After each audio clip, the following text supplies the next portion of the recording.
Now we are going to discuss methods based on three principal views of language.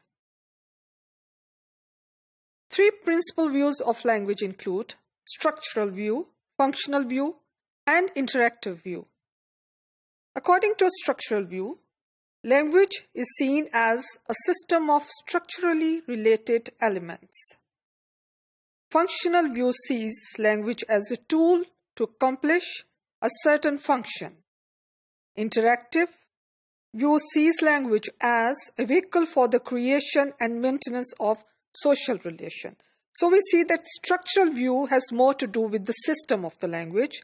Functional is all related to the functional aspect of the language to perform certain functions, and interactive view takes into account the creation and maintenance of social relations.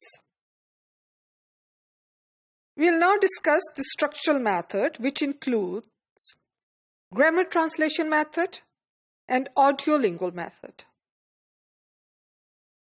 Grammar translation method is a method of foreign or second language teaching which makes use of translation and grammar study as the main teaching and learning activities.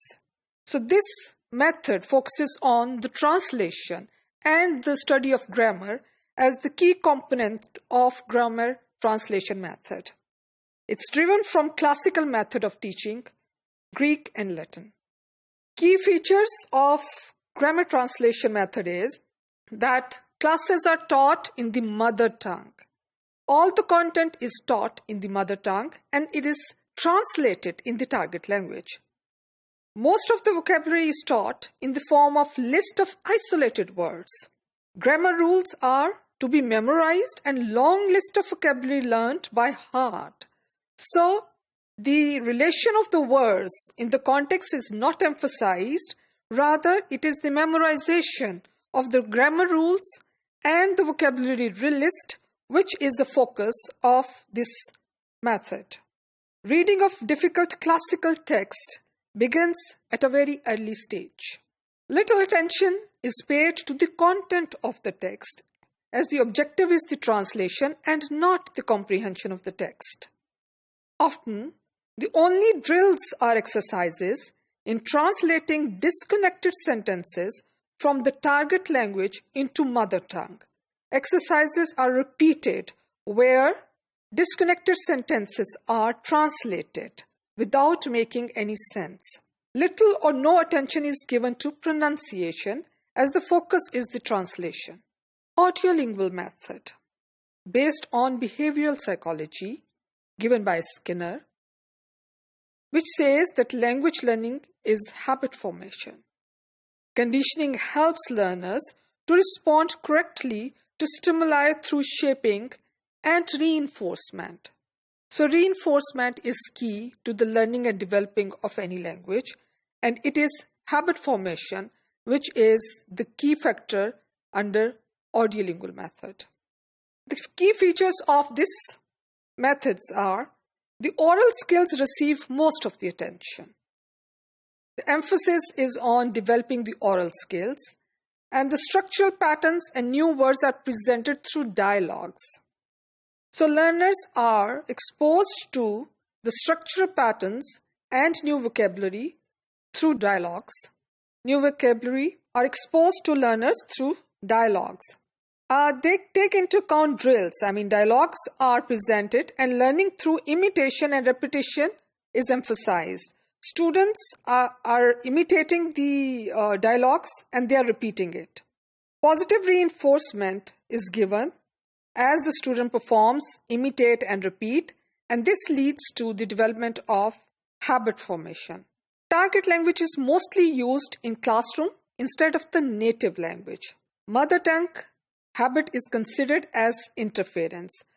Now, unlike grammar translation method, in audiolingual method, is the target language which is mostly used, and mother tongue is considered as interference in the development of the target language.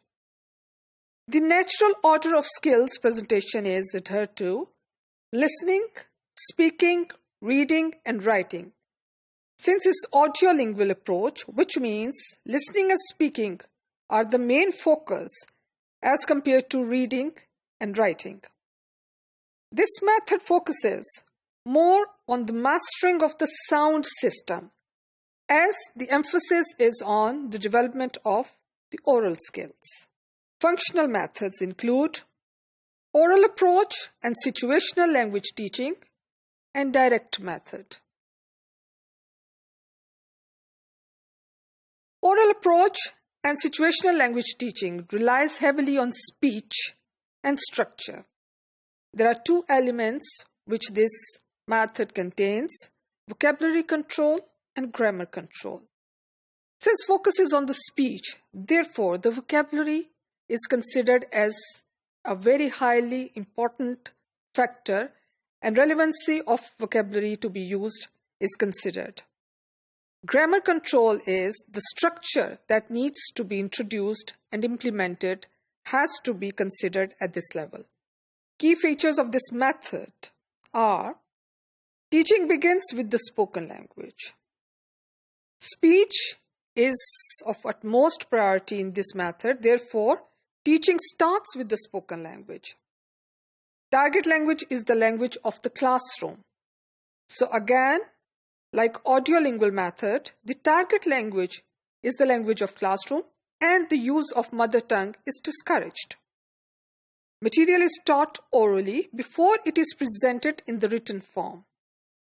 So learner is exposed to the material through speech orally instead of presenting it in the written form. New language points are introduced and practiced situationally. Points are introduced as per situation and their practices are conducted in different situations. The structural and the functional views of language focus on learning the structure and using language for functional purposes.